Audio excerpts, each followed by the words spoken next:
control. Gravity is all that I know. She's over me. She's over me. She comes in with her hypnotic dance. She holds me here with only a glance. She's over me. She's over me.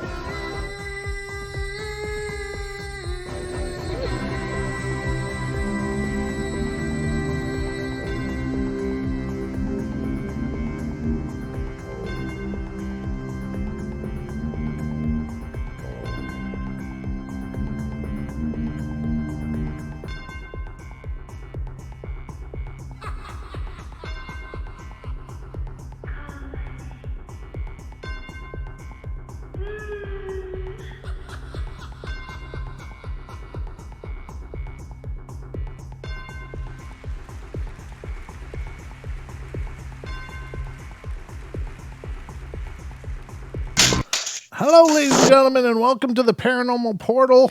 That noise you're hearing off screen is just the sound of preparation. As we brace for tonight's show, it's going to be an excellent adventure into the world of the Blueline Bigfoots. I hope you guys are all ready. We have been juggling things and got it all sorted out. All the technical difficulties seem to be straightened out. So I guess we got that going for us, but hold on to your seats, ladies and gentlemen, because we're going in.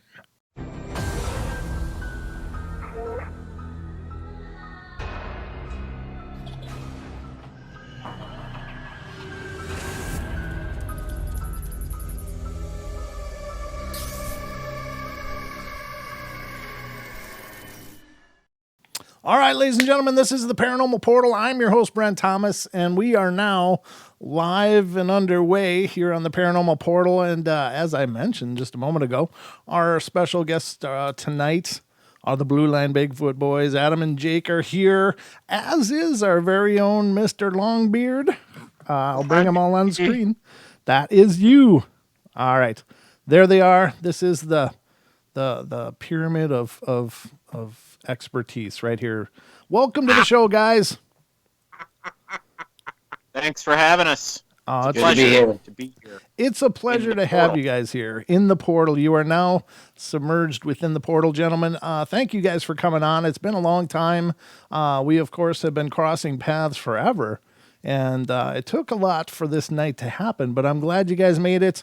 I'm glad that we got everybody's Skype situated and have had a full night of fun already, even before we turned on the stream. But we are here live. And Don, how are you, by the way, brother? Good to see you. Let me unmute my mic and I'll let you know. Doing good. I'm doing good. Okay, good. Hey, did I hear it was Carrie's birthday or something? It truly Yes, is. indeed. It is Mr. Kerry Arnold, host and creator of Bigfoot Odyssey, and longtime friend of the portal and ours personally, as well as Adam and Jake's, has turned another year older, ladies and gentlemen. We are celebrating the night, which is the day or night of Carrie's birth. Oh, happy birthday, Carrie, if you're out there listening. He's here. Oh, good. Good, because that makes it just so much more personal. But we are honored to have been a part of your journey and for having you a part of ours. And thank you so much for all the love and support you've given us here on the Paranormal Portal. And it's just been an amazing adventure knowing you. So thank you. But gentlemen, how's it going? Really, really good. Yeah. Yes,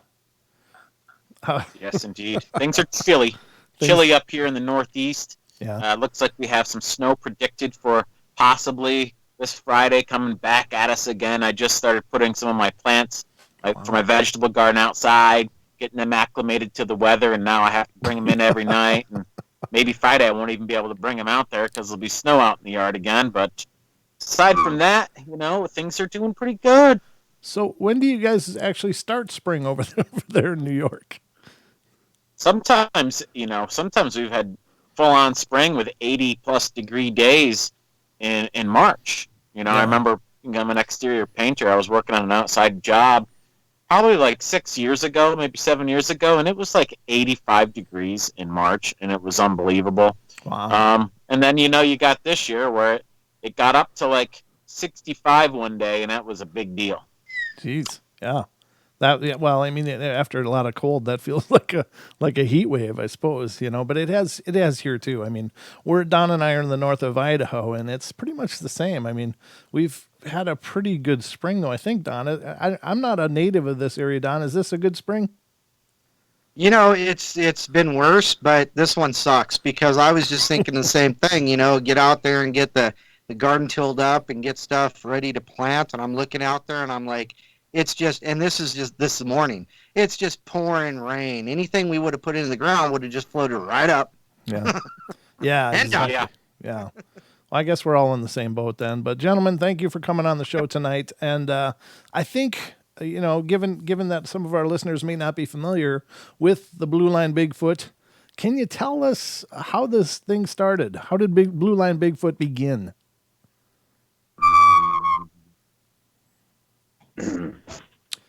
Well, what do you say, Adam? Should we actually? It's funny you ask because there's a paranormal tie-in to originally Adam and I. We got together thinking about this idea of Winker and Buzz, Adirondack paranormal investigators.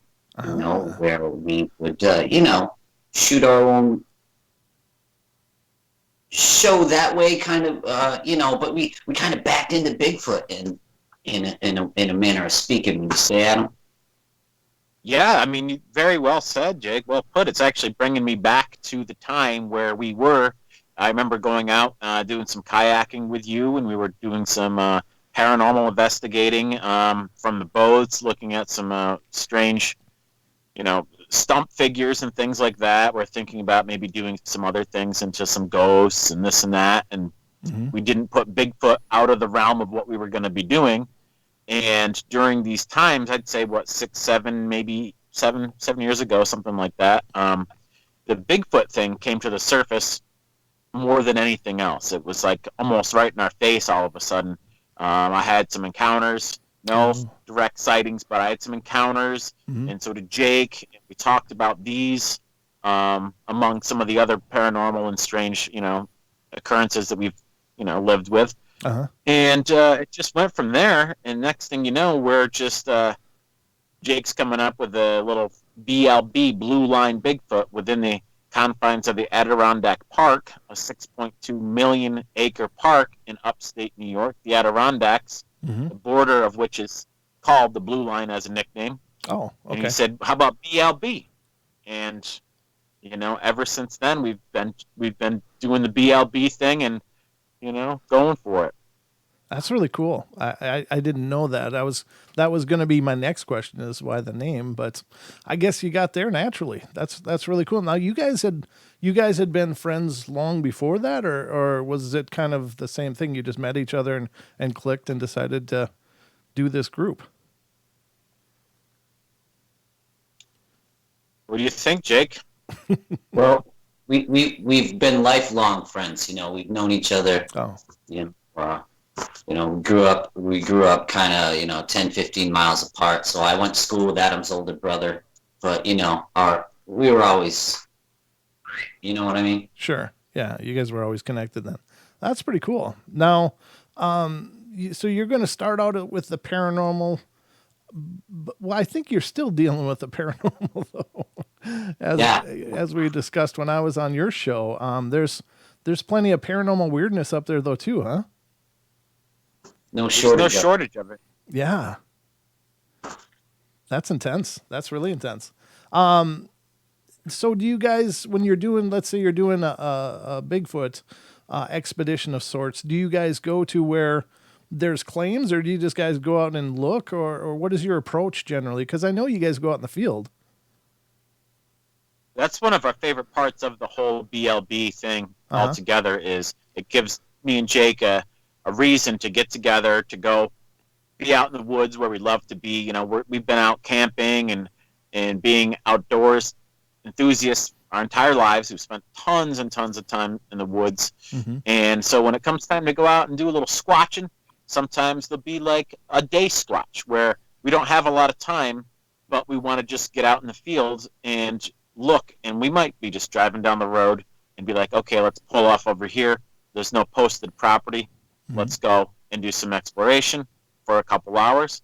Sometimes we go to places where we know that there have been eyewitness accounts, and we can also investigate on the property with permission. Sometimes we just, from being on the land that we grew up on, having these strange anomalies happen, sometimes we use that property as a place to go squatch.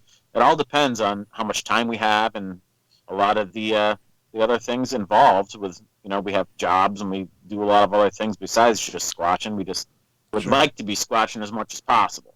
Yeah, absolutely. I think, Don and I have gone out a few times, and we're planning on going out in July to a place called Coloma.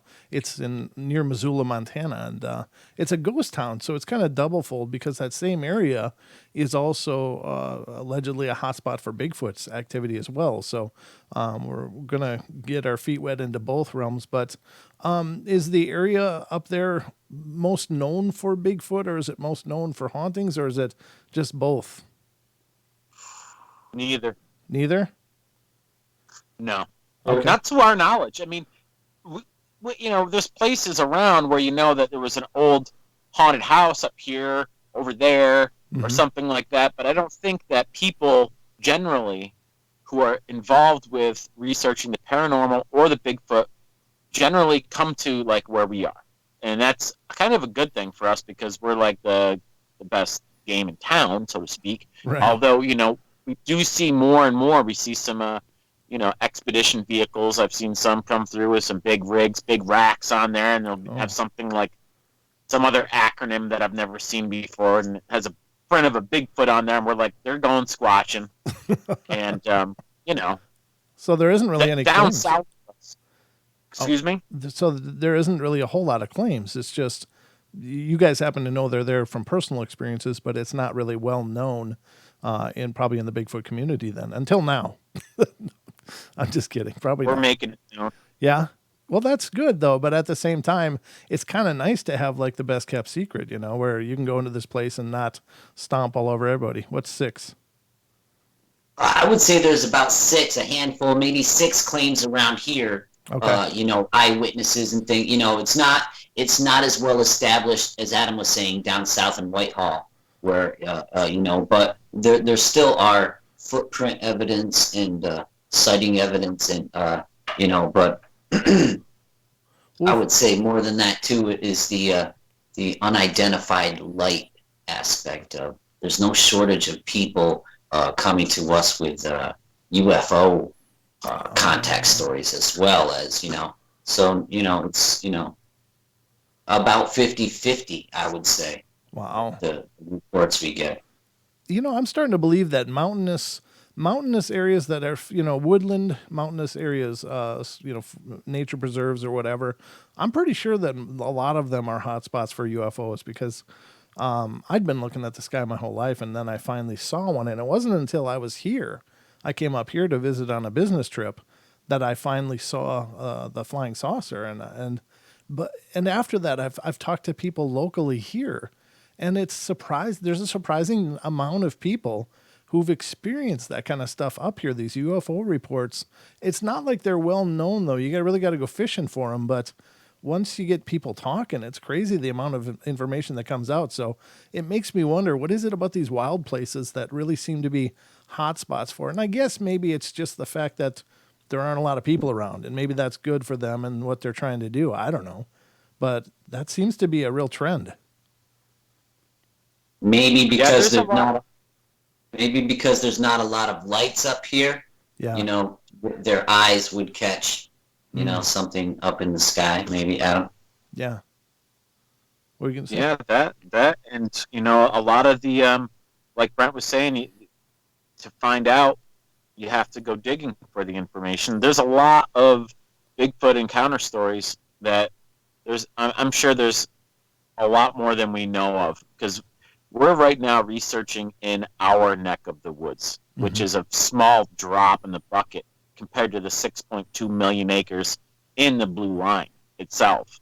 And through some research and some studying, we've come across other encounters from different parts of the state. Up north, more western part of the Adirondack Park, lots of anomalies, a lot of strange encounters. You go researching around the park, and you'll see not cardboard cutouts, but like plywood formations of Bigfoot here and there. People put them up. Why are these people just randomly putting these things up in their yard? Because most likely they've had an encounter. They've seen one. You go and you talk to these people, and it's true. Yeah, there's a logger and who lives there, and he saw one, and ever since then he made this thing and put it up on the side of the road, and then you see another one in a different part of the state, but within the Adirondack Park again, but miles and miles and miles away. And it's a similar situation where, all over the place, you're seeing that these things do exist and people are seeing them in the Adirondacks, but it's not one of these classic Bigfoot hotbeds you hear about, which makes it kind of fun and interesting for us. Yeah, it's like an untapped well, and you're kind of digging in there and finding out what's there. Oh, yeah. What was that, Jake? What was that? One of those signs. Oh, yes, it is. Yes, it is. But I gotta imagine with that much wilderness, and I assume, and I don't know for sure, but it's very thinly populated up there. Is that correct? Mm-hmm. Okay. Yes. Well, it sounds like if there was ever a hot spot in the lower 48, that would definitely be one of them then, because if they do indeed avoid us, then that would be a great place for them to go. Now I gotta wonder though. Yeah. Go ahead, Adam. I'm sorry. Oh, I was just adding to a visual on the population density here and the wilderness that's here. If you can picture this, every time we go out, and let's say we're in even a more populated area, and we throw up some drone to do some surveillance, or we just want to get a visual of the mountains around us, you throw the drone up there and you just do a 360 around, and it really feels like you are in the middle of nowhere. It's amazing what you see virtually anywhere you go in the park, and you put some drone up and you fly it around, and you can just see the canopy of trees everywhere and the mountains all around you. And it really does put things into perspective when you get the bird up in the air, right, Jake? Yeah, we are very lucky. It's like we're in the catbird seat. I think that's a concept that a lot of people in the U.S. don't quite understand, of course, and with the diverse landscapes and environments that we have in the U.S. When you talk to somebody that lives in the Great Plains or in these cities and stuff, and they can't understand how somebody doesn't have a picture of these things and why people aren't seeing them all the time. But I don't think they can really conceptualize what an ocean of forest looks like and how daunting and huge that is. And I'm sure there's areas in your space, just like I'm sure there are in this space, because it sounds very similar. But there are probably plenty of areas where people have never set foot, never put boots on there, And I don't think a lot of people can conceptualize the amount of real estate we're dealing with when you're looking for these things.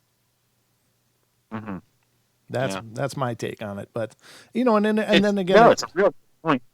Well, I think so. I mean, I don't know, but if you add on to that, not only the size of the span that they have to move around with, the fact that they are physically so far superior to us and can move through that stuff with ease, and then the fact that they are apparently as intelligent as we are or in that neighborhood, then it doesn't surprise me at all that people don't see them. And when they do see them, now what I can't figure out, and maybe you guys can help me understand this, because it's something that always perplexes me.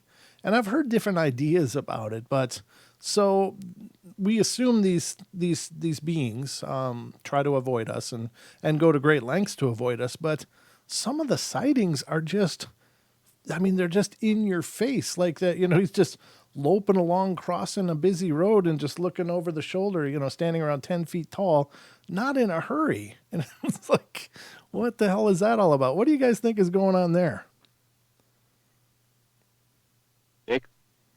I think it's a food chain kind of thing. Somebody that big, he's not worried about that's like, yeah, I can let this person see me maybe or not, as far as, that kind of sighting, I think is a 1 in a million, or, you know, something that doesn't happen very often. And some other of the sightings are more to do with like family or a person. Like there's some sort of connection that, if someone keeps having, Mm. I don't know. It's unexplainable so far. Yeah, it's just really curious to me because uh, I assume that they have these groups, and this is a huge assumption on my part, but they must also have rules. Like don't do this, don't do this, don't do this. You can do this, but not this, and avoid those naked people. I mean, you'd think that they would have all these rules to stay hidden because they seem to be very conscious about the fact that they're staying hidden. But every once in a while, one of those amazing one comes along. I think there was one in God, what was the state? Was it Minnesota? It might have been in northern Minnesota. And there was an older lady, and like 3 cars in a row saw this, but there was like a 9-foot Bigfoot looking into a trailer house that was abandoned. And it was right next to the road, and it wasn't like it was even hidden. But everybody slowed their cars down and looked, and this thing was just looking in the windows. It was standing, the windows were really high on this trailer, but it was looking eye level right in there and just kind of peeking around right next to a busy street. And it didn't seem to mind that the people were slowing down and obviously taking an interest in it. And then it just kind of finally turned and lumbered off in its own pace. And I just think, wow, that is a bold move, and it's almost in your face. I mean, it kind of brings to mind the relationship that the paranormal has with Bigfoot. Yeah. We can't prove it exists. We can't disprove it exists. It's parallels a lot of things that you guys talk about on your show on the Paranormal Portal, where you don't know what the hell's going on. You don't know what is going on, and I can say it one more: you don't know what's going on. Yeah. That's all I have to say. No, I think that's absolutely right, and that's very accurate. We just don't understand, but I can't help but try to jump into the mind of these things and try to understand what could they be thinking. But I agree with you, Jake. I think it's they're so big, they're so incredibly intimidating, and I think they're well aware of the fact that we don't really cope real well with seeing them. They know how puny we are, and they relish in that. Maybe, I don't know. But it always stumps me. But do you guys think that they migrate? Perhaps.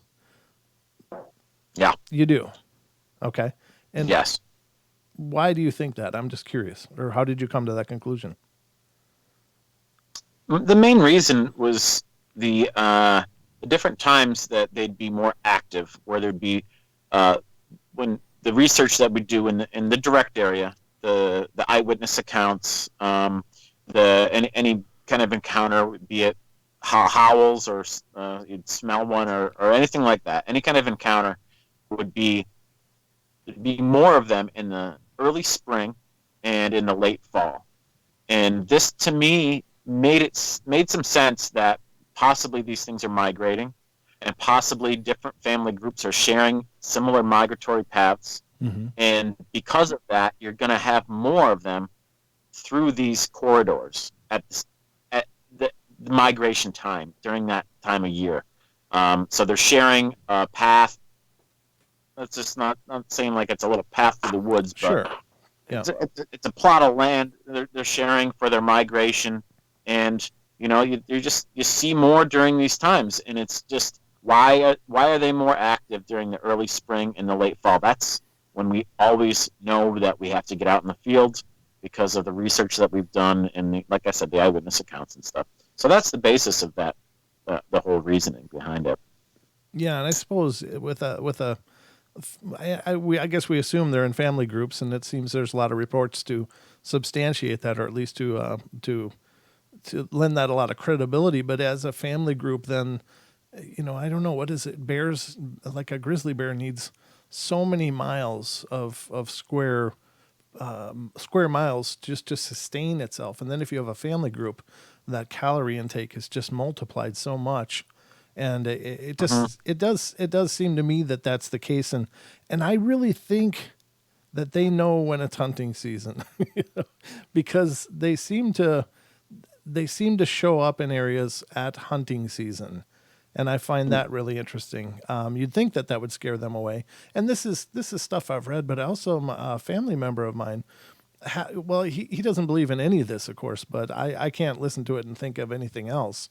And it's near where I had my one encounter that I shared on your show, the growling that I heard behind me. But in that same area, my brother is a bow hunter, and I don't know if he was bow or shotgun now, but he was hunting this general vicinity. And he had this big, 12-point buck walk by, and he got it. He shot it, whether it was a bow shot or a shotgun shot, but he got it and hit it good. And it was a long shot. So, I mean, it was wounded, but it took off. Boom. And he went and got his friend because he knew it was going to be a bit of a work, because it was really thick brush and stuff back where he was hunting. And nobody else was hunting in the area other than he and his friend. But they both got together, and of course they tracked it, and it lost a lot of blood. It was just losing a lot of blood. And they found where, after about a few hundred yards, where the blood trail just ended. It just stopped, and it was in this thicket. It was in this area. There was no gut pile. There was no, like somebody else found it and just dressed it out and took it. There was nothing. It was just stopped. There was no sign of drag marks where it would have been dragged out or anything. It was just like, it just suddenly levitated the hell out of there. And he's like, I don't get it. I don't know what happened, but it was just gone. It should have been there. There was no more blood it could have had to continue further. And it was just gone. And just knowing the experience I had in that area, I was like, well, maybe they just, that's like the dinner bell. I think I've heard somebody refer to the shotgun blast as like the dinner bell for them, What do you guys think of that? Do you think that they may hunt our kills? a Yeah, lot of reports of it. Yeah. Yeah, when they hear us, when they smell us coming in, it's like Cookie ringing the dinner bell. Ding, ding, ding, ding, ding, ding, ding, ding. It's like, well, here they come. Yeah. All right, boys, looks like meat's back on the menu. Yeah, can have a little hobbit dinner for sure. No, I think that they're pretty well adapted around us. But is there any really surprising thing that you guys have kind of stumbled across since you've been researching these, and any revelations? I'm throwing you curveballs. Just the fact that they are here in our backyard is a revelation all by itself. I mean, this has been something as far as like throughout my childhood. Yeah, what kid isn't interested in Bigfoot and thinks Bigfoot's cool? Right. Especially a little boy.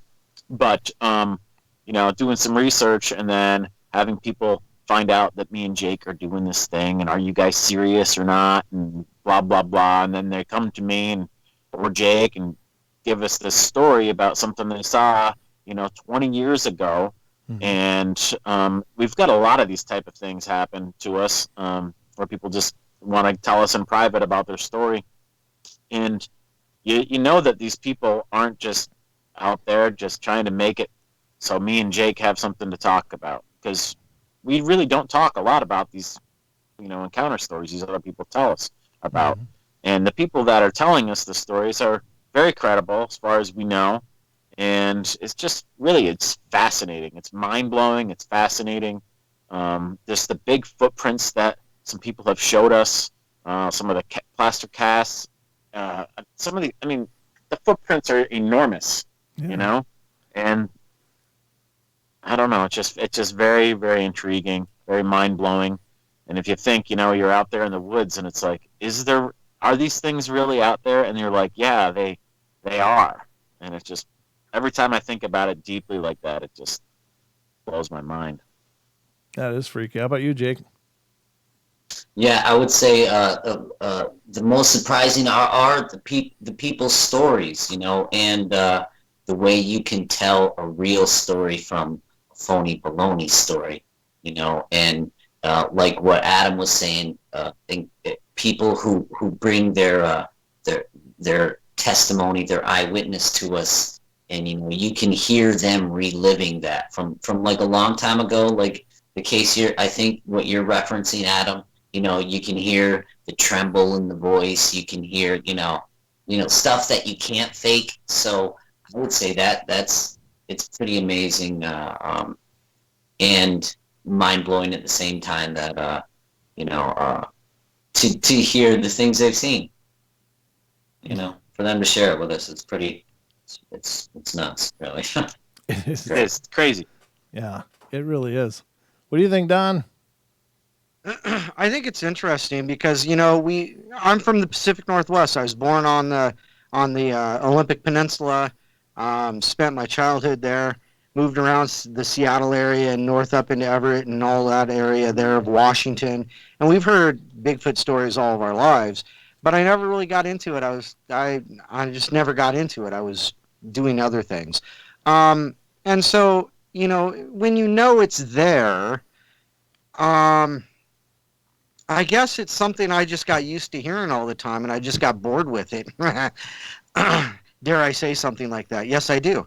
But like the fellas are talking about, they're way upstate New York. They've got no light, very little to no light pollution. And they've got all this forested area around them. Just like the Olympic Peninsula, it's nothing but forest. They're towns and cities, but they're not huge.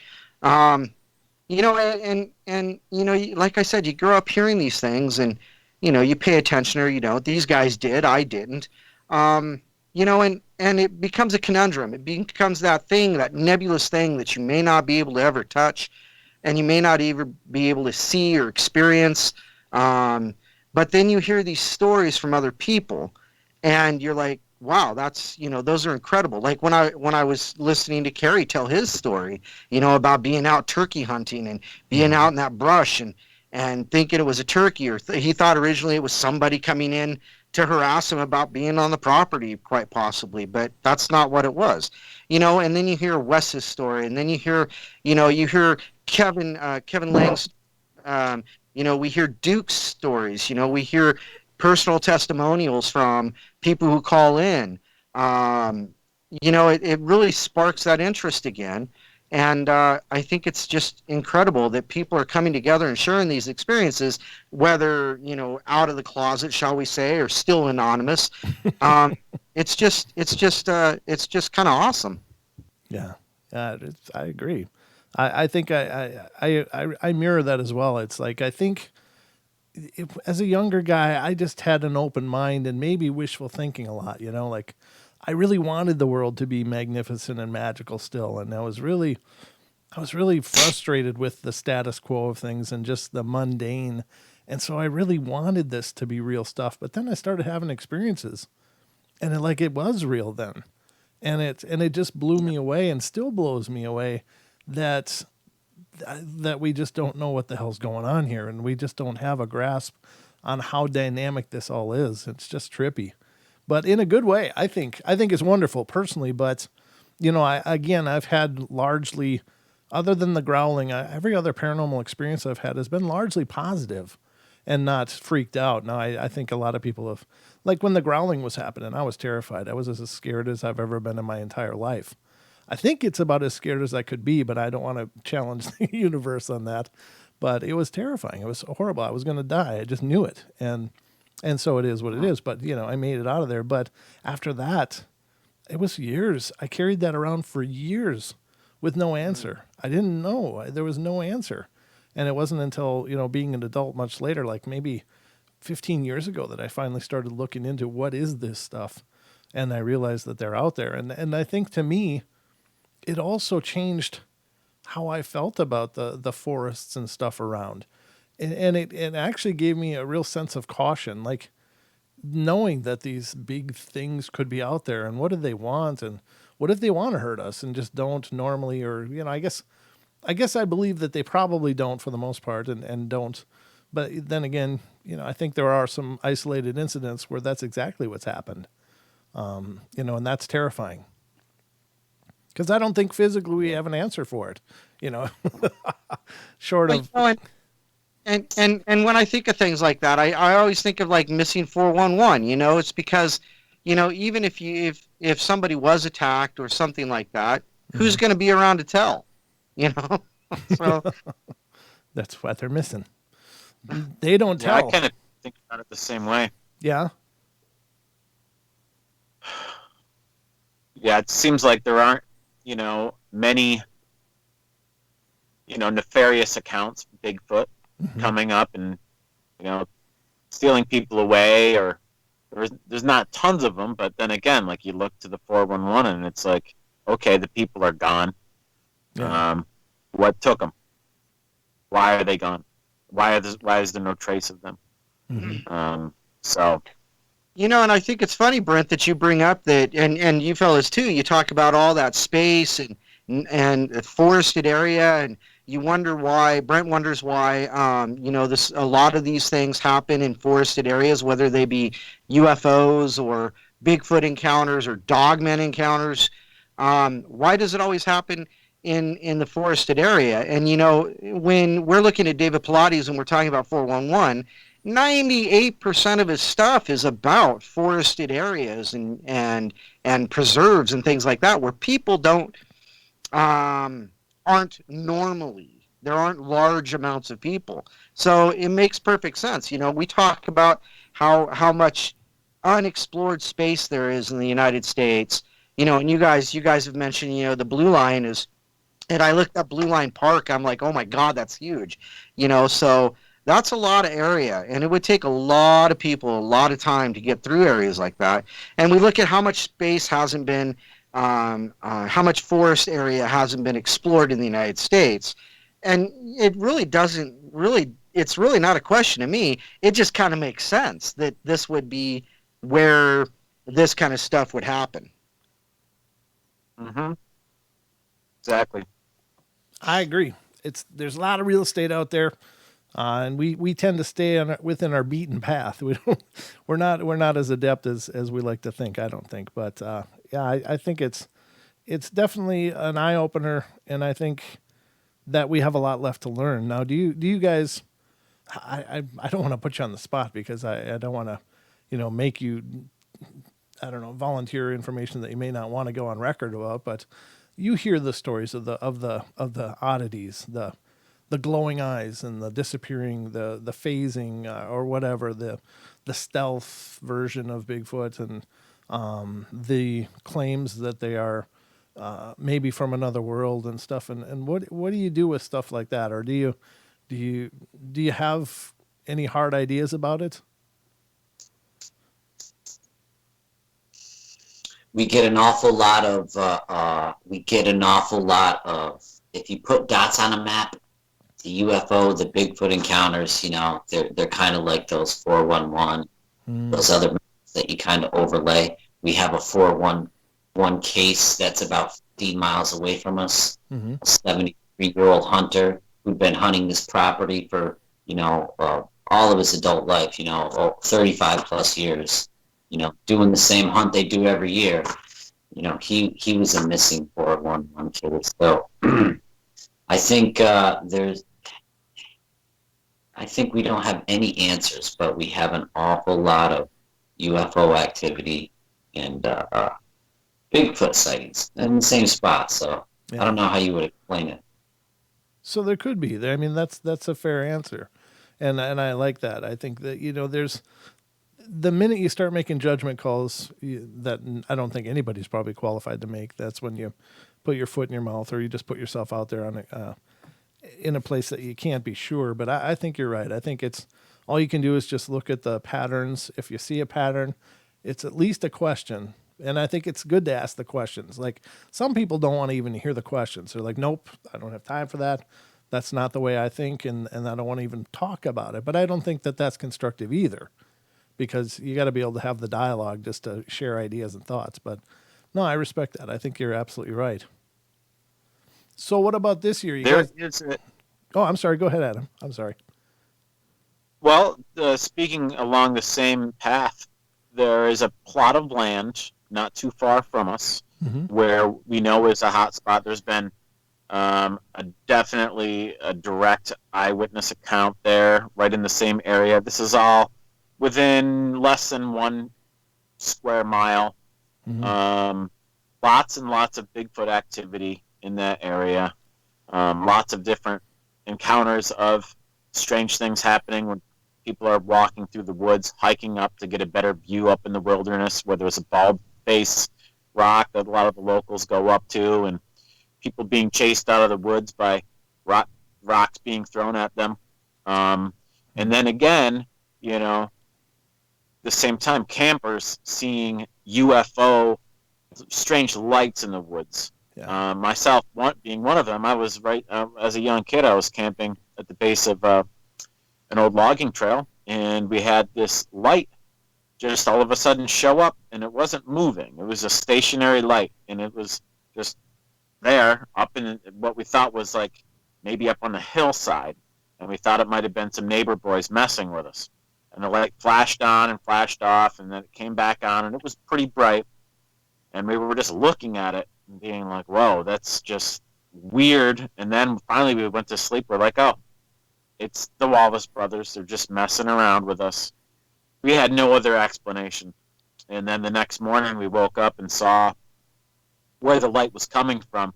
And it was basically either just up in the sky or in like the tops of like this big tree, this real big old spruce tree that was kind of at the edge of the header that we were camping at. Mm-hmm. And the whole thing just didn't make any sense. This is way before days of any drones flying around with lights on them or anything. This is, you know, back in the very early 80s.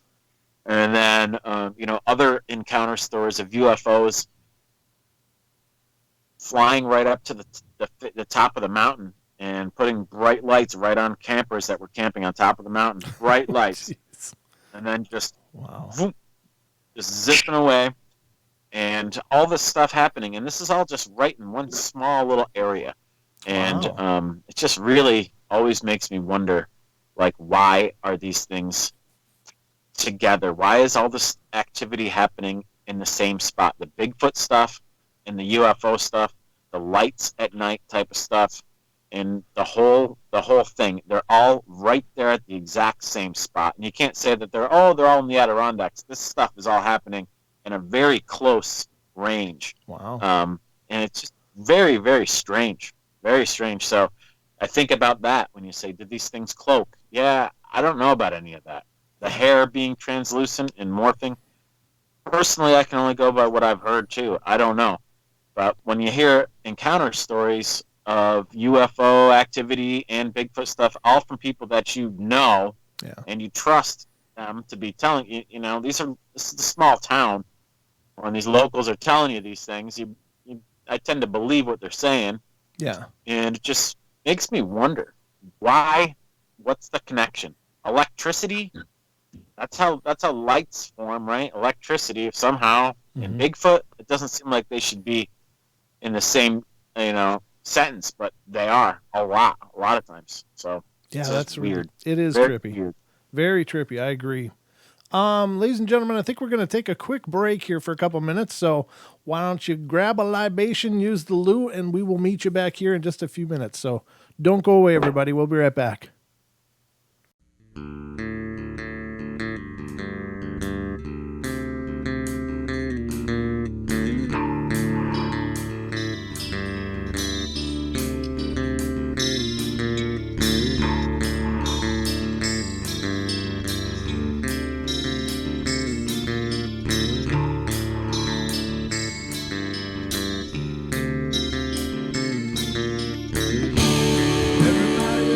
Play their games. Everybody loves to place their bets.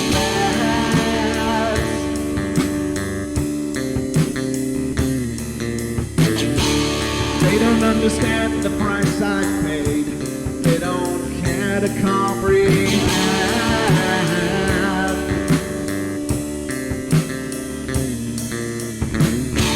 Trace their lines upon my body, dripping scars across heart.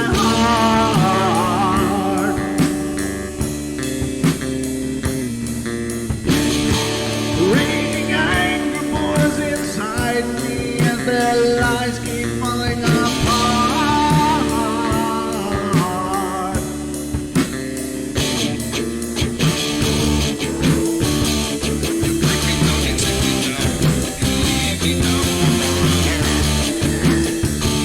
But I'm not told.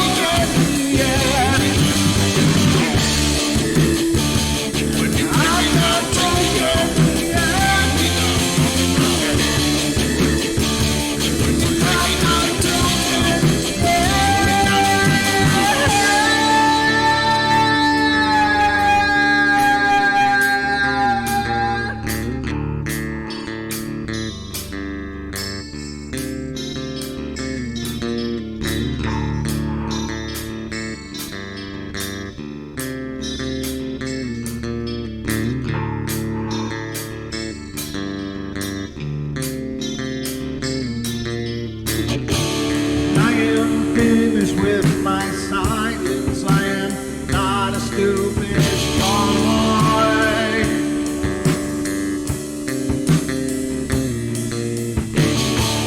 No more breaking me with kindness, just you dance upon my joy.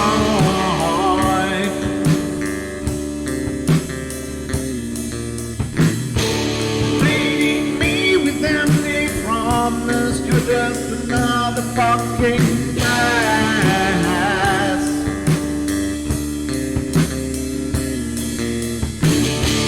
Taking off the slice of my sanity, just make sure that you're well fed.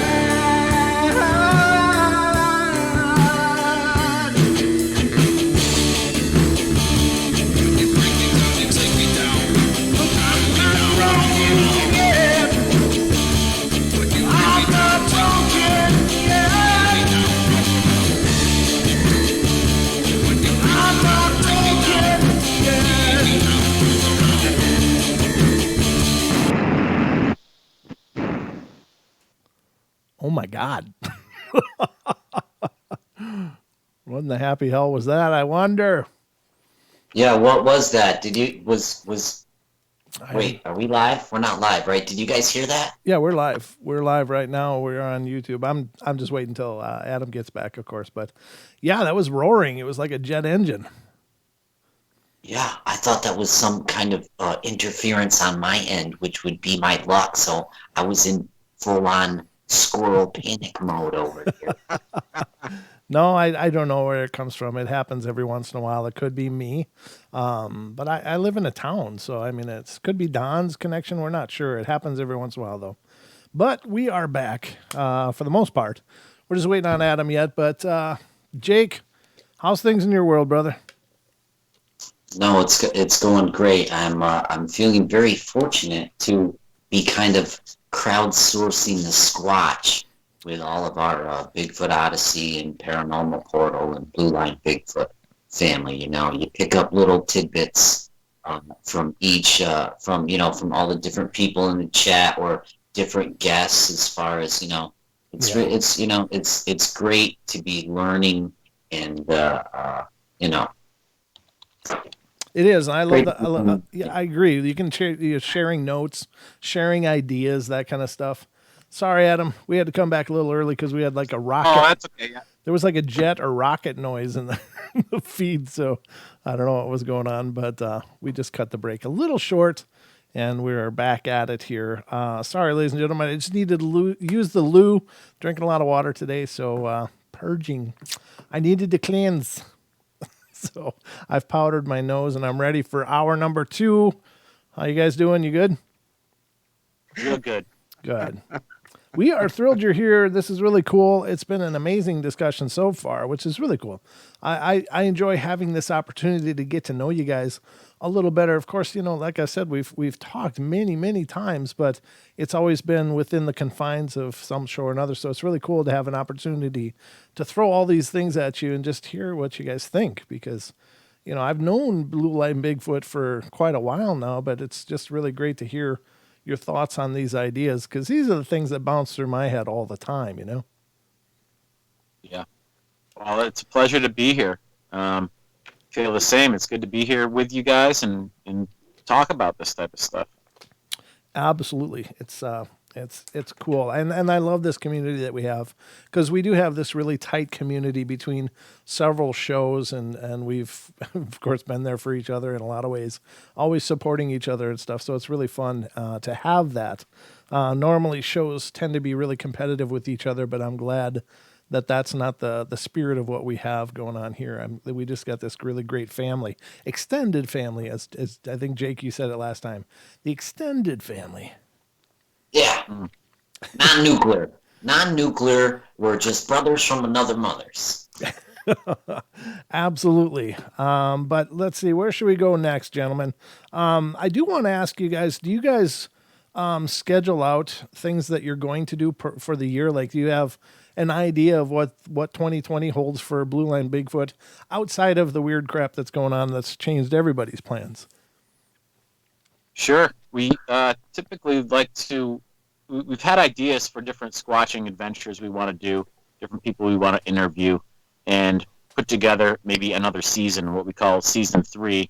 There's a lot of different struggles, obstacles, if you will, getting that stuff together in these days. But yeah, we like to just plot a bunch of different scouting missions on them on our yearly schedule and try to just make them happen and make the stars align. Sometimes we have to do it with just me and Jake because of scheduling, but oftentimes we get our cameraman Nolan involved. He's always fun to have on. But again, the more people you have, the harder it is to make all the stars align to make it all come together and work. But a lot of it is just trying to plan any excursion like you would normally and get out there and do it. Yeah, that's exactly like Don and I was really looking forward to this September. We were finally going to go be a part of the International Bigfoot Conference in Washington State, but unfortunately that just got canceled. And I understand. I mean, it's of course nobody's fault. It's just all this weirdness that's going on. But it was really going to be a great opportunity for us to go meet people and have a chance to meet the community face to face because I can't think of a better show to attend that we could do that and make connections. But unfortunately, that didn't work out for this year. So hopefully they'll pull one together for next year or maybe come up with another date yet this year. I don't know. I have no idea. I'm sure that planning on those things is a nightmare. So it's probably not going to be planned until next year again. But do you guys do the conferences? There's a yearly activity that happens down in Whitehall, New York, which is a hotbed down there. They have the Bigfoot days. Go down there. Usually it's 1 or 2 days, and we like to make an appearance down there for that and set up a booth and get to talk to the community.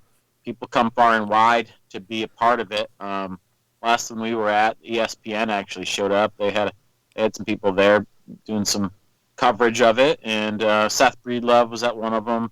He showed his film, the Beast of Whitehall there at that, which was really fun, really cool. And, aside from that, there really aren't any other ones semi-locally for us to go to. We would have to, travel, 12 hours or so to go to the next closest one that we know of. Sure. But, we would like to do that. That'd be a great experience. Isn't the Ohio, how far is Ohio from you guys? That's what I was talking about. That's about the 12, 13-hour drive. That's what I was thinking you must be referring to. Yeah, I know that's a big one too. I mean, we would like to do that, but who knows how those will all shake out this year too because of all these unknowns, of course. But I think it's pretty bizarre. But the face of this keeps shifting, and I think everybody's really stir crazy right now to get out and hit the woods and do some researching of their own. I'm hoping that we can do more too this year. This Saturday night we're doing perhaps a little get together, but it's a very, very small thing with just a few people. But a friend of ours is a researcher, and she's got a house about how far away, Don? About 40 minutes? Yeah, she's about 50 miles. Yeah, and the roads there, yeah, it'd probably take us about 40, 50 minutes to get there. Now, is that actually happening this weekend? Yeah, that's what as far as I know, I'll touch base again tomorrow and make sure that that's all ironed out. But she's got some weird things going on around her house, and she's caught some real wild vocalizations that she's recorded, and it's pretty intense. So we're gonna go hang out over there on Saturday night and see what we can find. But this kind of things I think are important just to get out and see these things firsthand. I think that that's important, and I respect that about you guys. Is that you're not just studio jockeys. You're out there really finding out what you can find and checking these things out firsthand. Now, have you guys ever found prints and things like that when you're out on your outings, and have you casted them? We have. We've cast footprints. We've found hair samples. Wow. We've had multiple encounters. No direct eyesight. I've never seen anything, and I don't think Jake has, but lots of strange noises that we think are probably these creatures. Stick structures. I know they're a little cliche, and people have their own views on what they are and what they mean, but so some of the places we go and you go into these certain areas, and they're just all this strange stuff is all over the place, and you're in the middle of nowhere where no one's going, and you're just right in the middle of all of it, and it's just always just another one of those things that just blows your mind. You're like, this is not just Mother Nature making this stuff everywhere right here. It's not. Maybe it is, but we don't think it is. I don't think so either. And I've seen some pretty crazy stick structures. One of which Don was able to find for us, and we went and checked that out. And in fact, we went over it on your show. I mean, if you look at that structure, it's just this rudimentary weaving. I mean, you can see how the sticks go in and out of each other, in a real basic kind of way. But it's still, I mean, that thing was built. And our friend, it's her house that we're going to. She was also there during that, and she actually climbed up on the thing on the outside, and it supported her weight. And she's I mean, she's not a huge person, but she's an adult, and it held her up. So I mean, it was really, it's more than just deadfall happened to fall in a dome-like structure. And I don't know why people are so resistant about that, though. Why are they so resistant about the fact that perhaps these beings are making these stick structures? I mean, why not? I think it's, well, first of all, that structure was not natural made. No. Yes, we have lots of snow up here. Yes, we have deadfall. Yes, those kind of things. But you can't weave. Nature can't weave things that fall off the branches, fall to the ground. They can't weave it, this way. They can't interweave. It just won't work.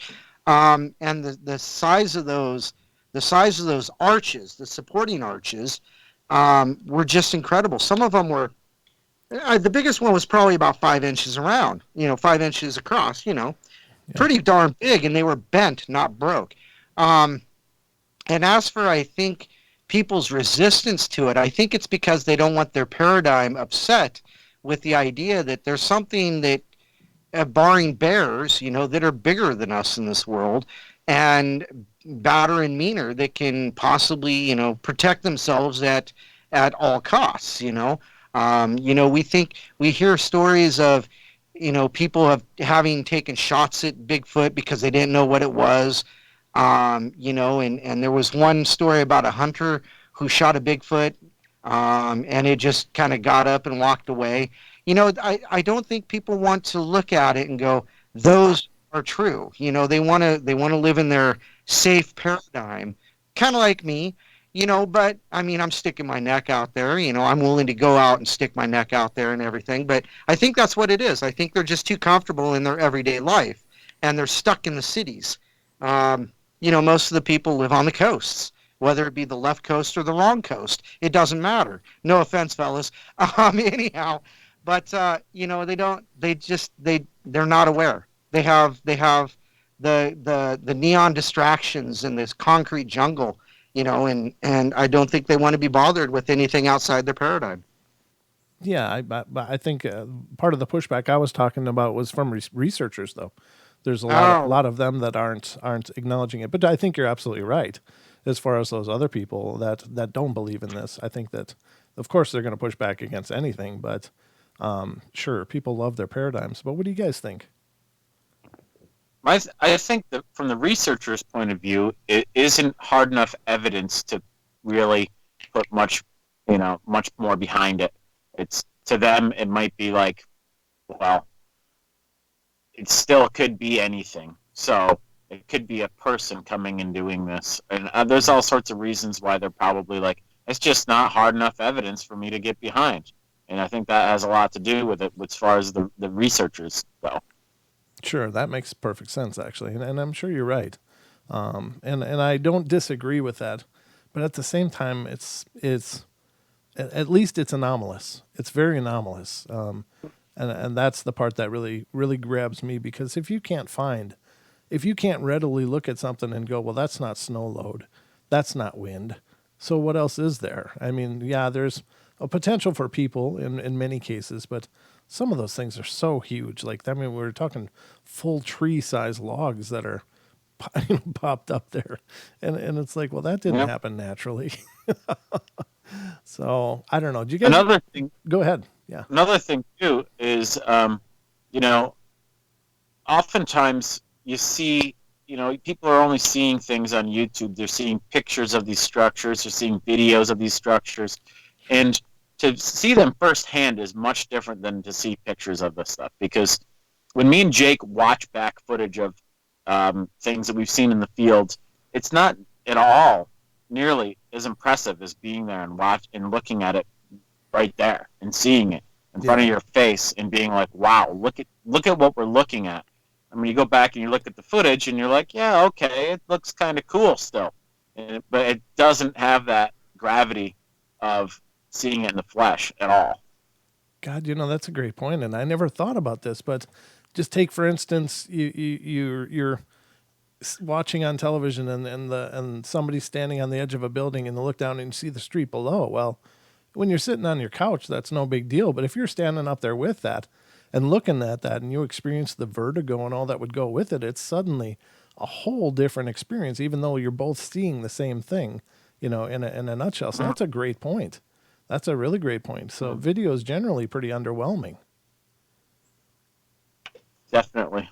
Wow. Great point. I like that.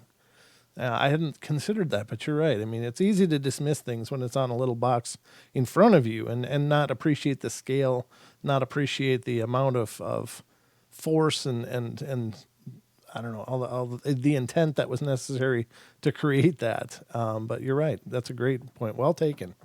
Well said, sir. We actually have a phone call. Gentlemen, you mind taking a phone call? Hey, now. Depends on who it is. I ain't screening no calls now.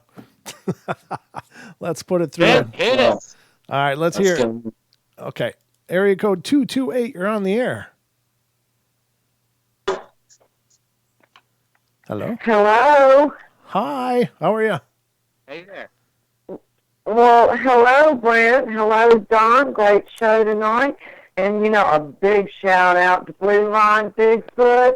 Brent, have you hypnotized those two? Because that's the most serious, wonderful interview I have ever heard. And I've seen these two a couple of times now. And, Brent, what did you feed them before you brought them on the show tonight? Because I'm telling you what, it's exciting, it's adventurous. And Jake and Adam, this is Bob Hazel. Nice to meet you two. And I just wanted to thank you for sharing tonight because I'm really enjoying it. And I won't take up much more of y'all's time, but just please continue because we are loving it down in YouTube and we love y'all guys, okay? Wow, thanks so much. So much for saying that, Five Hazel. I knew that was you the second I heard your voice. I was like, I know who this is. Oh, busted. So nice. Well, I love y'all, and just keep it up, and just tell us more, Jake and Adam, okay? All right, and I'll let y'all go, guys. All right. Love you, too. All right, yep, we love you. All right, bye-bye. All right, good night now. That's cool. That's cool. That's what I'm talking about. That's what I'm talking about, family. I know Five Hazel, Brent, he got us on our best behavior tonight. He said, you guys, you don't have to show up in your Sunday go-to-meeting clothes, but no cussing, and for crying out loud, calm down on the whiskey. Small shots, gentlemen, small shots. We got a long show ahead of us. Moderation. Absolutely. Moderation. No, that's cool. It's good. I appreciate it because I really like to, hear what you guys think, and like I said, I've known you for a long time, but it is really cool to hear, your feedback and your ideas about this stuff because in all this time that I've known you, I really have not heard these discussions. So I appreciate that. I hope it's not a boring interview for you guys. I hope you're having fun. This is great. I mean, this is more or less what I was hoping for. A lot of what me and Jake do, we hang out and we goof around and we have fun. And we want to make people have fun, but we do actually have, we think about things and we actually do the research and we think a lot about the subjects that we're talking about, and we take it seriously. We have really in-depth discussions in our private time together, and a lot of what people see when we're out there in the YouTube world having fun, we're trying to make it fun for everybody, but we do like to goof around and have fun too, and all that stuff. But we take all this stuff extremely seriously, and it's part of who we are and what we like to do, just like you guys and everybody else out there. We're all here for the same kind of reason, I think, probably. Yeah, we're all on the same journey. That's for sure, brother. But I gotta ask you. You had touched on this right at the lead into the show, but well, I guess I didn't. We didn't. I got one more thing to ask you, and that is, what about the Dogman? What do you guys feel about that? You take this one first, Jake?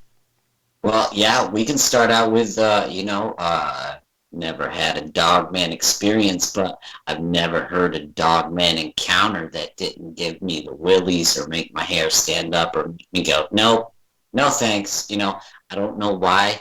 I don't have a problem with marching into the woods and trying to look for Bigfoot or, I don't know, spiders, snakes, those things don't bother me. I'm not saying I'm a tough guy. I'm just not afraid of those things. But when you talk about Dogmen, but whatever. We did interview a Dogman encounter, and we had one. It's about 25 miles south of us. That encounter story came from. So closer, maybe like 10 miles from where my mom grew up, and I kind of spent my youth. So right down the road. Yeah, and this encounter story wasn't just a single encounter story. It was one that had been happening throughout generations of this woman's family. Her son had seen the thing. Her grandmother had stories of something like that, and you sit around and you listen to enough Dogman encounters from Vic Cundiff, and you listen to all the different people. It's the same as any other creature, cryptid story, where you listen to enough of it, and not everybody can be just making up these stories just coming for something to do. So there's something to it. Is it? I don't know. It's one of those subjects where it's like, it seems more supernatural than anything. It has almost like the back end of it seems like a religious thing to me, almost like demonic or something. I don't really know. But there's something to it. Do I think that there's a big wolf-looking man running around? I don't really know. I don't like to think. I'm like Jake. I don't like thinking about it a whole lot because it's unsettling. Yeah. Color me Foxy Brown. I don't have time for that. Same with the alien abductions, you try to compartmentalize maybe, or there's a certain level of cognitive dissonance, is that what it's called, where I don't want to see that, or I don't want to, that wakes you up into a different paradigm. So that's what keeps people silent with Bigfoot or UFO encounters. They don't share the stories because you're going to be called crazy, and you see one of those things, it's like game over on this kind of reality we're in now. So. Yeah, it's a freaky kind of experience from everything I've heard, and no, I'm with you. I've not experienced one. I don't want to experience one, but I find it absolutely fascinating because, I mean, and I like what you're saying about it possibly having a very spiritual part of it, and by that I mean I would prefer it with spirit, actually, because the physical version of that just terrifies me. I mean, something. So, and I don't know. You oftentimes hear who would win, the Bigfoot or the Dogman, and I've heard both schools of thought on that. People weighing in with alleged stories of encounters where they saw or experienced a head-to-head confrontation, and then I've heard the stories where they're like buddies and they hang out together, and I don't know, watch the picnics or whatever. But it's really strange, and I don't know what to do with all of that. But if something like that physically in the flesh. And everything I've ever heard, most of the witnesses allegedly claim that they look like the werewolves from Underworld, and I can't imagine what that would be to look up and see that. I mean, how could you not, just soil yourself and sit there and curl up into a fetal position and just call it a day, because there's nothing you can do. if that thing wants to kill you. But yeah, I don't know, man. That's a tough one. I just had to know because it's something that obviously comes up a lot. I know there's a lot of very passionate people about the subject, and it's one that I can't claim to know much about. And the information out there is real sparse, or it's already, been acquired by some other show, and I can't, I don't have liberties to use their information. So it's something I don't touch on a lot, but I'm still fascinated by the idea. Yeah, it is. It is definitely fascinating. But like Jake said, it's something I think about it once in a while. Mainly when I think about it is, say, I'm on the job site listening to some kind of other Bigfoot encounter story, and it just YouTube all of a sudden just cycles me through to some Dogman show or something, and I don't even know what's going on. I'm just listening to it. That's how I get my information on that. Most of the time, I don't go looking for it. It's kind of in the background and kind of pops up in the next video or something like that. Huh. Now, you guys had said that you have casted prints. What's the largest print you found? Just under 17 inches. Wow. Is the best print that we have, I think. We had another one like it that seemed to be from a we thought it might have been a juvenile male, and then the other one which broke right in half in a shipping thing. But we thought it might have been a female, a young female, and maybe like a juvenile male. The footprints were very similar to each other, but they were different. Wow. And then, other footprints that were not able to be cast are just as compelling to us, that were photos taken in the spring with a little bit of snow left on the ground, or maybe some new fallen snow that had melted slightly, and the footprint went all the way down through the snow into the leaf matter there, and you can make out these, and there's a left and a right footprint. And these things are just ginormous. They're much bigger than the ones that we have casted, and just you can see the toes in them. You have to kind of look at, if you look at them from a little bit of a distance and kind of move the picture around a bit, you can see the definitely there's a right and a left, and they're huge, and they're another one of these things where the guy that gave us the pictures lives in a very remote area, has a camp on a very remote piece of land, and way back in the middle of nowhere is where he saw these things, and he took a picture of them, and he put a pack of cigarettes down next to it. That's what gives you the reference. That's why you can see how big these things are. Right. And it just didn't make any sense to me that somebody would be up there making these footprints thinking, okay, this guy's going to be coming through here in the next 4 hours before the snow melts, and he's going to be able to see these two footprints, and he's going to be able to take a picture of them. And, it just, nothing like that adds up. It doesn't seem like a possible hoax to me at all. So, I mean, well, if you're wondering about, like, the next question I'm thinking is, how big are these creatures in this area? With the different footprints and the different casts that we've had, and I mean, by the prints that this guy took in his pictures, I mean, we're thinking that they're just as big as anywhere else. I mean, the full-grown adult male in this region could easily be 8 feet to 9 feet tall. Wow, yeah, that's plenty big. Yeah, that's real big. And now you remember the photo that I showed you of the print that Don and I found as we were checking out that structure.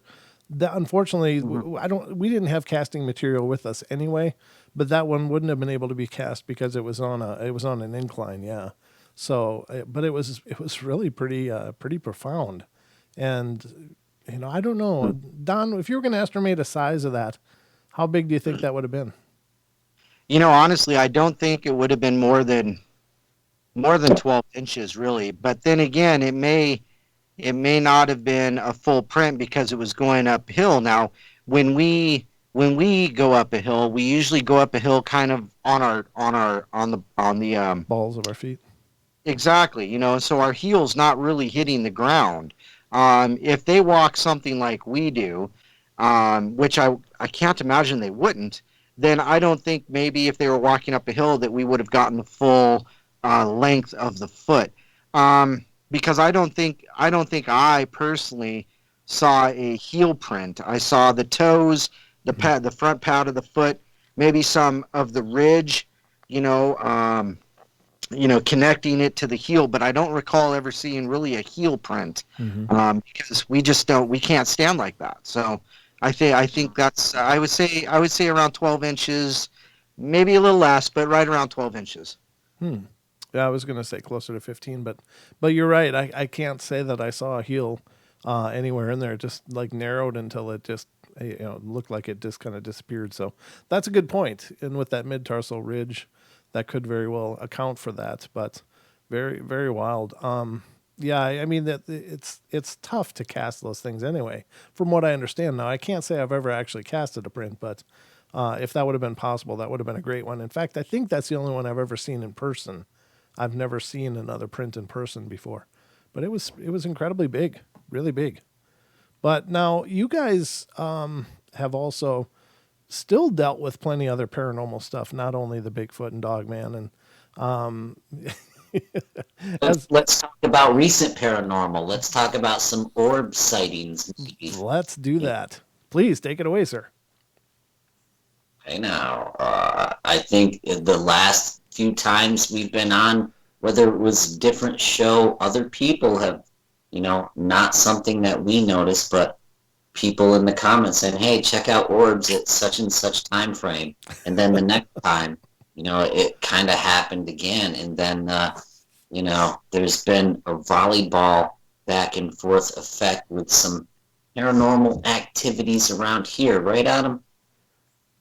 That's absolutely correct, and it's the timing on all of it seems to be a little suspect. I mean, I've had something turning a light switch on behind me after I'd just about left the building, my shed outside. I'd turn around and want to shut the next door, and I'd look back, and the light would be on, and that happened a couple times, which got me thinking, okay, there's definitely something to this, not just me not hitting the light switch all the way off and having it spring back.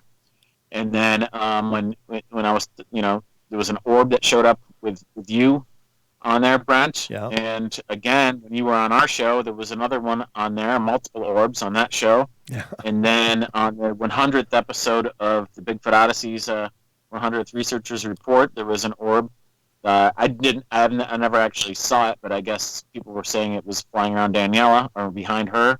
Oh, that's and this right. is all due to maybe something that's happening with me and Jake, or the location we were shooting from, possibly. Just very strange, the timing of all of it. That's Gremlin. true, because I got to tell you, the only time I've ever had reports of orbs around me are when we're on the same show. In fact, I'm curious if anybody's seen anything tonight, because it's been the common denominator is when I was on Daniela's show was the first time. And it was you that saw it, Adam, that you saw the orbs before you guys came on. And then the second time was when I was on your show, and we, of course, were connected there. So there's definitely some oddities there. Yeah. And then again, the last time was when Jake and I were actually recording from that building. Last week for the 100th episode, we were in that building recording, and Daniela had an orb behind her, which I think that was the first time something like that happened on camera with her. That's wild. That's really wild. It's definitely weird. Yeah, I think there's something to that, and it's hard to track that stuff down to any degree of accuracy, but it's curious. As a matter of fact, we should at some point have a talk with Deb, see if she picks up anything about this. Deb, of course, is going to be on the show on Friday, but she does psychic readings. But she's really dialed into this stuff really well, and she's real good about picking up those subtle energies. So I'd be curious to find out more about what could be going on there, because again, how old is your location, Adam? How old is the house there? I don't know. Okay. I wish I did. It's when I first moved here and we looked at the the deed to the house before we bought it and everything, I was kind of blown away how old the place was. It's very, very old. It doesn't seem like it because I think the place has been refurbed a couple times, but it is it's one of the older buildings in the area. It's the only 2-story building in this general little neighborhood, and it's definitely old. So, I think close to 200 years old. Wow, So, that's plenty. yeah, it's old. Yeah. That's crazy. Wow. So, what's your plan to take care of that? Well, the little info I got from you was something that I had already been doing. I went into the shed and said, Mhm. if you are out here messing with me, I just don't appreciate it. It's fine that you're here, but stop messing because to you it might be fun. To me, it's not any fun. I'm not having any fun with this. And just kind of like saying, hey, just do your thing. I'll do my thing, and it'll be fine. And it's been pretty good. Pretty good. The general vibe's been pretty good. Good. It does every time I go out there. There is something in the back of my mind thinking, there's something here, and it's not something I like to think about. Sure. It's not pleasurable to think about it, but it's not real scary. It doesn't really freaks me out, but it doesn't ruin my night. It doesn't stop me from enjoying that building. It's one of my favorite spaces to be in. Do a lot of work out there, and so. Yeah, I think that is really powerful to have dialogues and just engage a little bit. I'm not encouraging. I never encourage people to to try to reach out and make these connections and make it personal. But I think just having a hey, I'm here. I know you're here, and let's have a talk because this isn't okay. Now, is the light quit coming on? I haven't had anything happen since it was a while back. Good. It was before you were on our show. It only happened twice, but then again, there were a couple other things. Nothing out there in that building. And Jake, you've had your own Yeah. experiences. Yeah, quite, yeah. So the day after our mountain stream, wasn't it? Didn't we have an interview with Frank after? Was that the day after? Okay, so Brent, when we talked on Mountain Stream number 7, Yeah. the day after we were gonna interview Frank Cologne, and anyway, long story longer, I'm standing over in the office, and I'm on my phone. We're trying to get a connection, a StreamYard connection, to do this interview, and my better half comes walking through, and the door to the upstairs is open, which creates a draft in this big house, and she just said, "Ooh, I'm cold," and shuts the door, and you can hear it latch, and you can, and she wasn't just saying, she was telling me to keep the door shut, long story short, right? Yeah. Okay, so shut that door, because I thought, well, maybe she didn't shut it all the way, but I heard her shut it, and blah, blah, blah, and I'm like, okay, I'll remember to shut the door next time, but she no sooner gets out to the other room, and everything has settled back down, and I'm trying to talk to Adam, I'm trying to text Adam, and all of a sudden the door opens again, which I've been locked in rooms before, I've had water turned on in rooms before, so I'm not unfamiliar with that, and this house that we just moved into is also it's an older house, but the same way, Adam, I talk to whatever spirit is here. I'm always talking to the house, you know what I mean? Yeah. In that, but I don't invite it. I don't invite anything like that in. You know what I mean? So it's very the timeliness of it, and the other paranormal activity I had out in the shed. It's maybe, geez Louise, it's all this paranormal portal. Oh boy, I don't know. Is it us? I don't know what it is. I don't know either. It's pretty intense though. Very intense. I've occasionally spoke about my feelings on like houses. I feel that a family or a person gives a house a life, kind of like a tulpa, I suppose.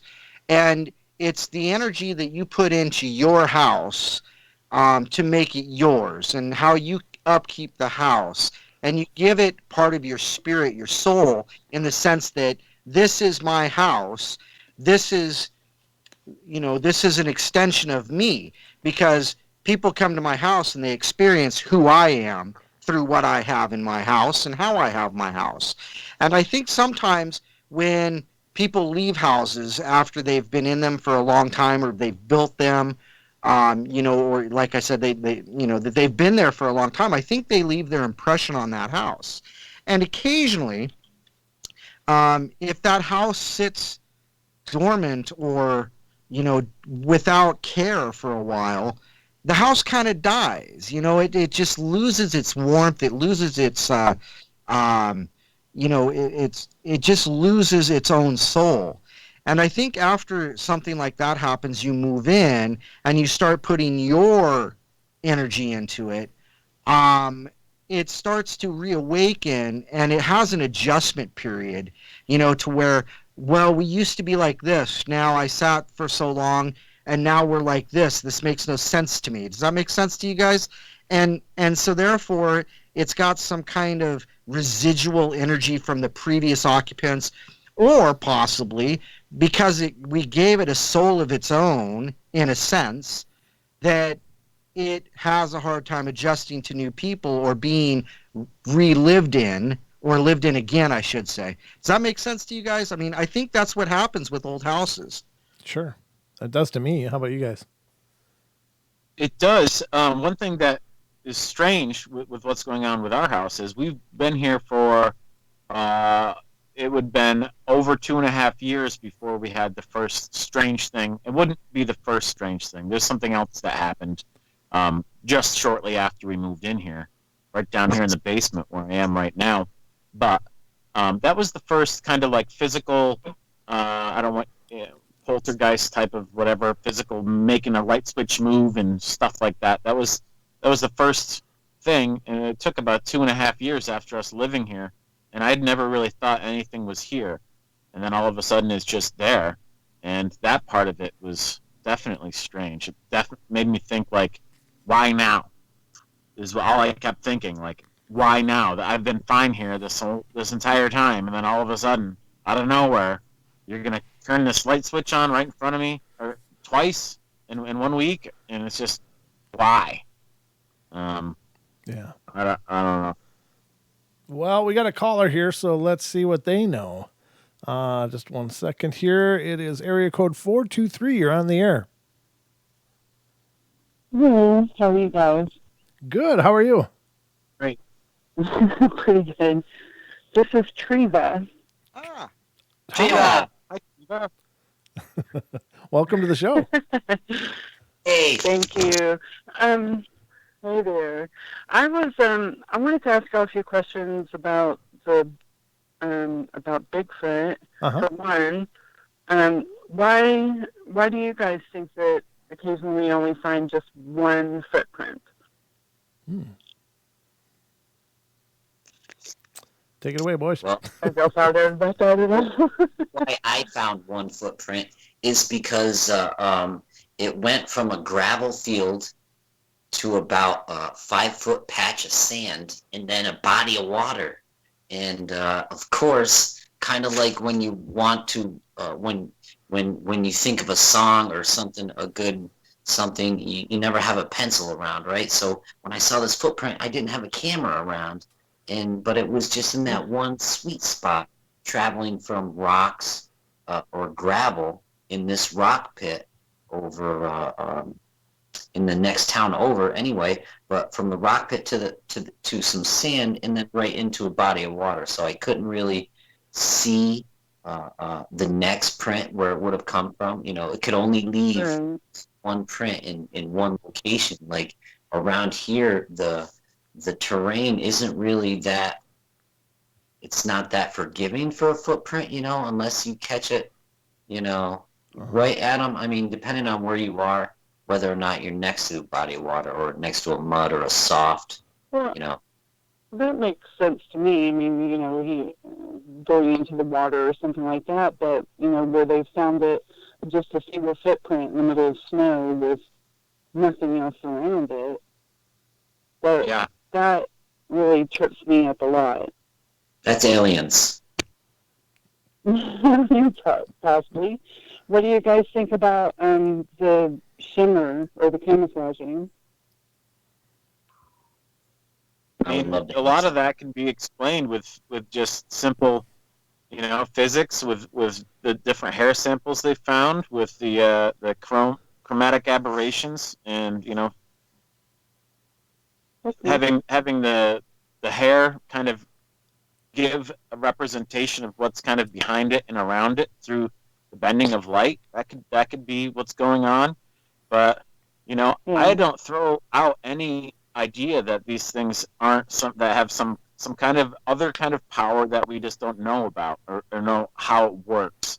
And that's why, when you think about their connection with lights and strange UFO orbs, balls of light, and all this other stuff that happens in the same proximity of the sightings and where these things are located, to me, I can't throw out the idea that they could be interdimensional or something that is just some kind of power or some kind of way that makes them come into existence and then go out of our existence or out of our view with some kind of way that we just don't know how it works. Is it magic? Maybe to us it is, but maybe it's just something very simple that we just don't understand. And there's just so many accounts of this type of stuff that I can't throw that away. I can't be like, these things are only just big apes walking through the woods and that's it. I can't say that because we don't know. But maybe that is what it is. I don't know. Hmm. Everything's And a did you guys possibility. ever have? That's true. That's true. Did you guys ever have night terrors? Night I terrors. mean, I've had recurring dreams. I've had scary dreams that I can remember, but never any. Maybe when I was a real little kid, I had some pretty freaky things happen when I was probably like 2 or 3 years old, going through a fever that I can remember. But aside Mm-hmm. from that, no. I just kind of realized there's a big correlation between people who have night terrors and alien stories and Bigfoot stories. So Yeah, I kind of like to try and ask. sure. Yeah. That's a great question. I'd never heard that asked Yeah, it is. before, so thanks for bringing that to the table. But that's an interesting possible correlation too. Yeah, I mean, could it all be interrelated? I imagine though, even seeing something like this would probably give you night terrors for a while. I mean, that would be like a PTSD that people experience a lot of times after traumatic sightings. That they may experience night terrors for quite a long time following such an intense experience, right? Without a doubt. Right. But something that I've heard, or at least have understood, is that like as a child or even teenager, before an Oh, experience, wow. people suffered quite a bit from night terrors, and then definitely afterwards. Wow. I wonder if that's like, could that be a precognition? You got to wonder. Kids, of course, are pretty Oh yeah. sensitive. So, just a thought. I mean, I don't know. That's very, very good thought. Wow. That's All great. right. Well, I really appreciate y'all's time, and glad to got to catch you this evening. Well, Thanks, Chiva. Yeah. Pleasure talking with you. Yeah. Thank you for calling in. Yeah. You have a wonderful night. Sure. Thanks. You too. Okay. Good night. Yeah, bye. Thank you. That's really cool. I think Triva's touching on something, the way she's trying to go about, like, there's something, she's on the right path as far as there's something we're not, there's some common denominator. Yeah. I think, it's my opinion, like, is it genetic? Is it, or, do you, I don't know.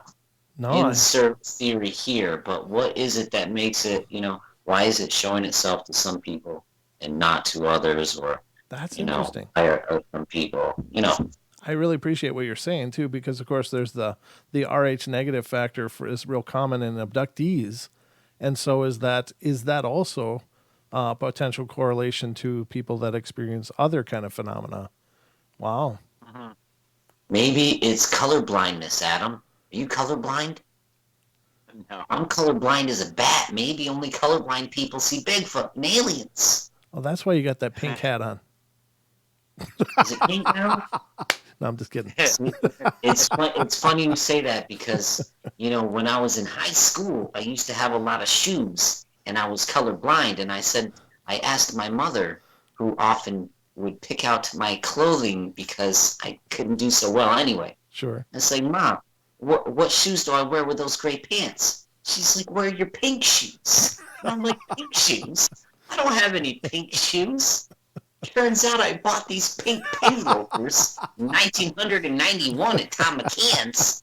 I thought they were blue and teal. There was some kind of pink and some other. I don't know what they were, but needless to say, I never wore those pink shoes again.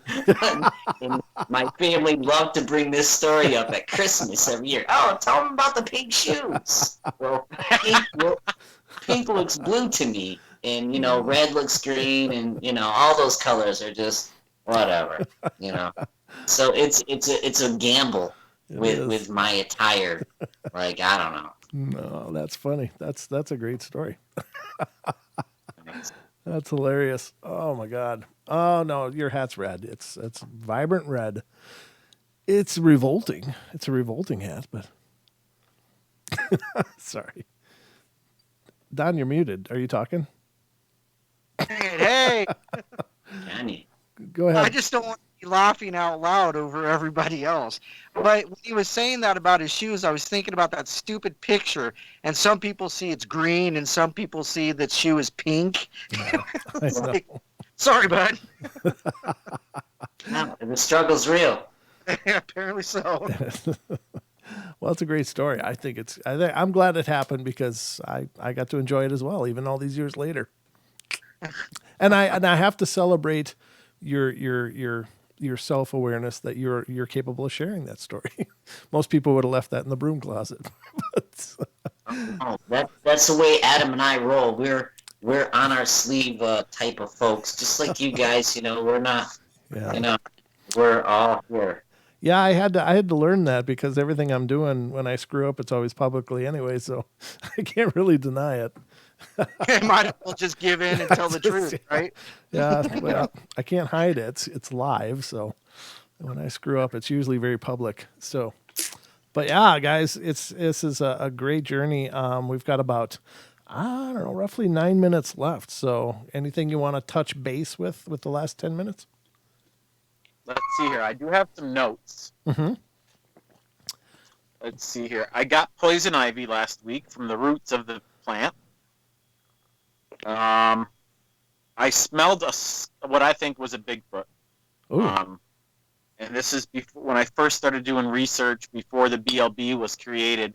Mm-hmm. I had heard what I now pretty much sure was a Bigfoot. And then every night after that, for 2 weeks, I would go out on the porch just after dark with an audio recording rig and try to get some kind of audio, try to get it to do it again. I didn't make any calls or anything. I didn't know about making calls. I didn't know about tree knocks. I didn't know about the smell that they had. And this one night, just after dark, I was on the porch all by myself sitting there, and all of a sudden this stench wafted up onto the porch, and it instantly got my attention, and I was just sitting there like, what the heck was that? Yeah. And it kind of went away. And a couple minutes later, I smelled it again, and it made all the hair on my body stand right up. I didn't know what it was, but it made me like get all of my recording stuff off the porch and dart inside and lock the door. Yeah. And I was scared from a smell, that's a pretty powerful thing. That freaked me out. Do you think that there could be pheromones in that make you feel fear? Whatever it was like the first time, the first waft I got was it really caught my attention instantly. I just stopped what I was doing and just sat there and was like, what the heck was that? Huh. And then the second time, it really made me think like I'm gotta go inside. I don't know what it was. Right. It was like it smelled really bad. It smelled like I describe it as like just like definitely like a really stinky man, really really bad. Yeah. mixed with rotten garbage. That whole thing mixed up together. I didn't really have a skunky smell, but it was very musty. It was definitely like the worst male BO I've ever smelled, mixed with like rotten garbage. And it scared. The smell itself scared me. It was weird. Do you think that? I mean, just in hearing that, I can't. Outside of there being pheromones, why would? Because you hear that a lot. I smelt this horrible smell, and I knew I had to get the hell out of there. And it's like, I can't imagine ever. I mean, I've smelled horrible things. I was a teenager, and my cousins had these sheep, and one of them died, and so we did this. It had sit out in the sun for a couple of days. So the father, my cousin's father, is a osteopath, a doctor, and so he did an autopsy on it, and he cut it open, and once he hit that gut, it sprayed out the most putrid smell. But even then, it was horrible. But I needed to stay and hold it. I still didn't have a fear response. It was the most vile, putrid thing I've ever smelled in my life. But I just remember thinking, oh my God, it's going to make me throw up. But I didn't feel the need to leave. But you're talking about this smell, and you hear that so often.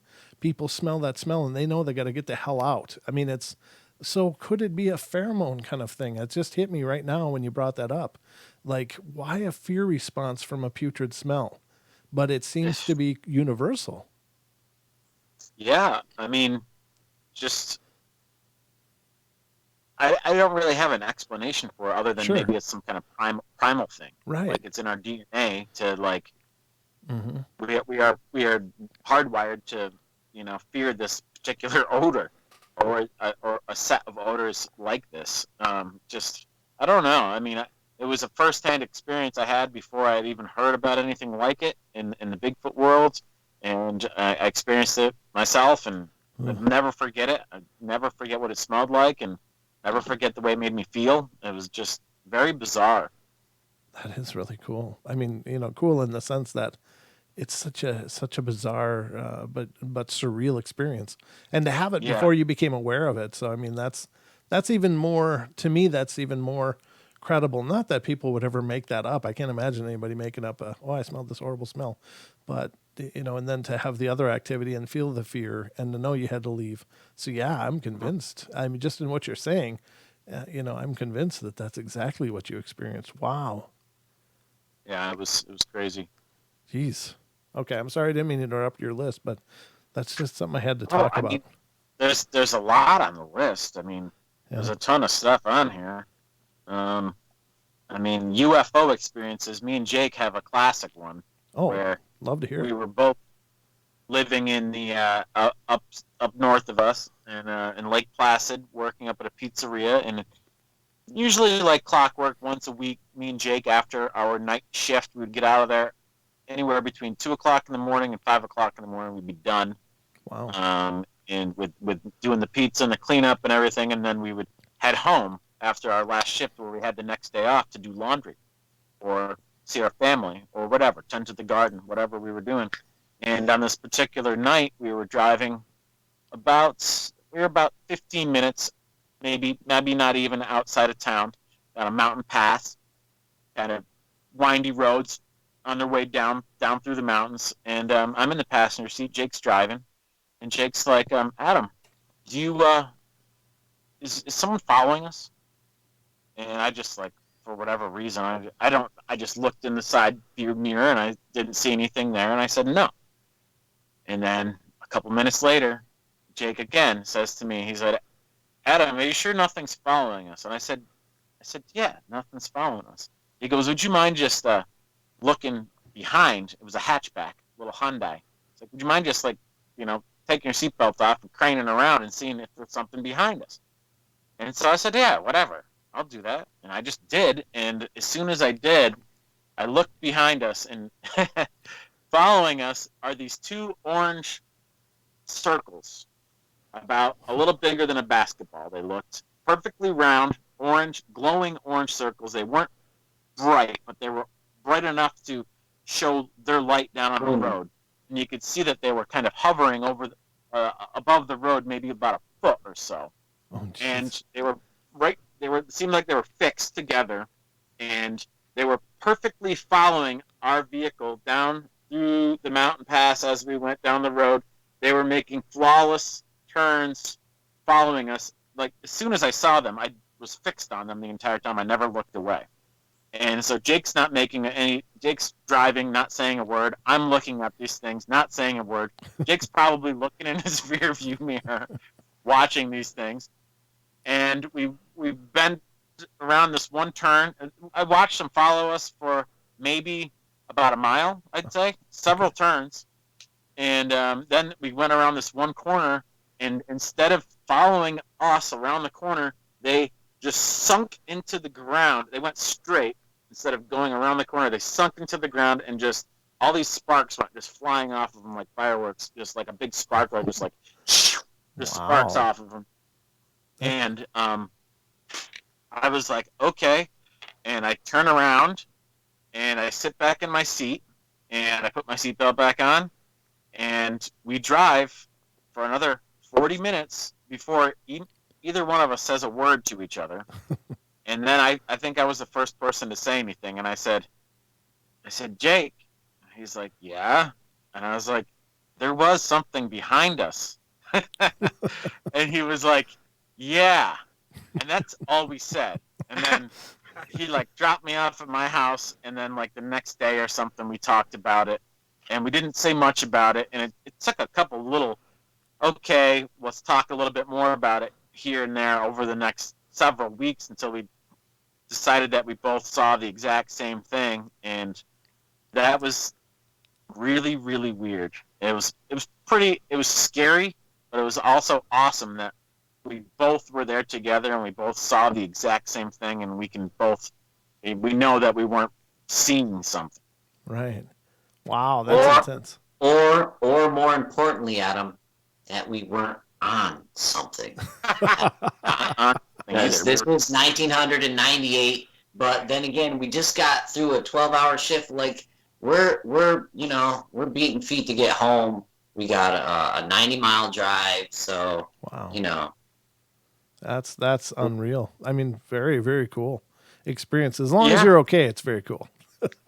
Yeah, it was just another one of the several. We've got lots and lots and lots of stories kind of like that, some of which we were together, and some of which we were, I was by myself or with other people, and there's just been so many things that we just can't explain that have happened, which is why we're involved with doing what we do and why we're on here with you guys. Well, gentlemen, take a couple minutes and let people know how to stay in touch with what you're doing, because they definitely going to want to tune in. Well, BlueLineBigfoot.com is our website. BlueLineBigfoot@gmail.com is our email. Okay. And then if you go on YouTube, which is where we do most of our activity, it's Blue Line, one word, and then the second word, Bigfoot, on YouTube. So Blue Line Bigfoot, although it truly is Blue Line Bigfoot, BLB. Go into YouTube and just type Blue Line Bigfoot in there. You'll see us on YouTube. We've got a lot of different things out there, but one of the things we're most proud of is the season 1, which was what got us into the whole thing. It's pretty funny stuff. It's entertaining. What me and Jake do is we try to have fun with each other. We try to find answers, but we also just like to hang out with each other and have a great time. And hopefully you can find some value in that stuff when you watch it, if you do indeed want to go to our channel and watch some of that stuff. Now, are you still doing the Blue Line Wednesdays on the Bigfoot Odyssey? Well, Carrie just invited us to come back on another one at some point. We're not doing it on a regular basis anymore. Okay. But we will be doing another Blue Line Wednesday sometime in the future. Just don't know when. Perfect. Well, ladies and gentlemen, that concludes our journey with the gentleman from Blue Line Bigfoot. Thank you guys so much for coming on. This has been an epic discussion and time. Jake, anything in closing? Oh, am I still here? I think my phone's acting up. Nope, you're good. Am I still there? Oh, geez, Louise. Oh, just thank you, and we'll be watching you with the other Portillions in chat. Keep up the good work, you guys. Well, we love you. We love you too. And Adam, anything in closing? I think Jake said it all. It was great to be here with both you guys. It's a pleasure to be here with all you gentlemen, and hopefully people liked it and just thank you so much for having us on. That's all. Well, judging from the numbers of concurrent viewers, we had a pretty high population in the room tonight. So you guys did great. Thank you both for being here. Don, anything in closing? I just want to say thank you. Let me check. Yes, I'm unmuted. I just want to say thanks to Adam and Jake for coming on. It's been a blast. Love talking with you guys. You guys are funny. You guys have some great stories too. It's nice to see a little more serious, but still that playfulness with you guys. So I certainly appreciate that. And Adam, I'm telling you, man, I think it's the house just saying, hey, okay, well, now we're friends. Let's talk. Yeah. Who knows? But I don't think it's any big deal, really. But thank you all in chat and YouTube. There you go. There you go. Well, ladies and gentlemen, that's it for us. Thank you so much for being a part of our journey tonight. It's been an absolute pleasure, an epic journey through the Paranormal Portal with the Blueline Bigfoot boys. And I'll be back tomorrow night with the Night Terrors, but on Friday night, our very own Deborah Varner will be joining us right here on the Paranormal Portal. She'll be doing live readings throughout the course of the show, so please feel free to call in and get a free reading of your very own. I hope you guys will tune in. That'll be 7 p.m. Pacific Standard Time, 7 days a week. There's always a live Paranormal Portal going on right here on YouTube. So all I can say is I love you all. Be good, be kind, be nice, take care of each other, help each other out, find the magic in every day, and remember to laugh as much as you can. Good night, everybody. We'll see you tomorrow night. Good night.